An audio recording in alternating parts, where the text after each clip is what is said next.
நேற்று நம்ம வீட்டில் ஆடி கிருத்திகை படிச்சிருந்தோம். சாதம், சாம்பார், வடை பாயாசம், அதுக்கப்புறம் 2 பொரியல் வச்சு நல்லா திருப்தியாக படிச்சிருந்தோம். குழந்தைங்களுக்கு ஃபர்ஸ்ட் யூனிட் ஸ்டார்ட் ஆகிடுச்சு. ஸோ அவங்கள படிக்க வச்சு 2:30க்கு ஸ்கூலில் ட்ராப் பண்ணிவிட்டு வந்துட்டு அதுக்கப்புறம் சமைச்சிட்டு ஈவினிங் பிக்கப் பண்ணிவிட்டு வந்துட்டு தான் நான் படிச்சிருந்தேன்.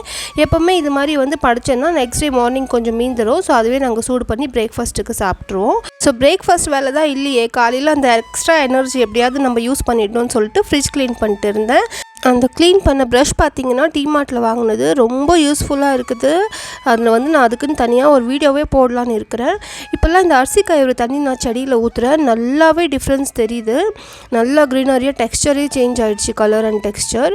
ஃப்ரிட்ஜ் க்ளீன் பண்ணுறதுக்கு பார்த்திங்கன்னா கொஞ்சம் தண்ணியில் நான் கொஞ்சம் விம் லிக்விட், கொஞ்சம் பேக்கிங் சோடா, கொஞ்சம் வினேகர் ஆட் பண்ணி நல்லா ஸ்ப்ரே பண்ணிவிட்டு ஒரு 1/2 மணி நேரம் அப்படியே விட்டுடுவேன். அதுக்கப்புறமா வெட் க்ளாத்தில் தொடச்சி எடுத்துகிட்டு அதுக்கப்புறம் காஞ்ச துணியில் தொடச்சிடும். நல்லா சூப்பராக பளிச்சுன்னு ஆகிடும். குழந்தைங்களுக்கு ராகி பேன் கேக் செஞ்சு கொடுத்துருந்தேன்.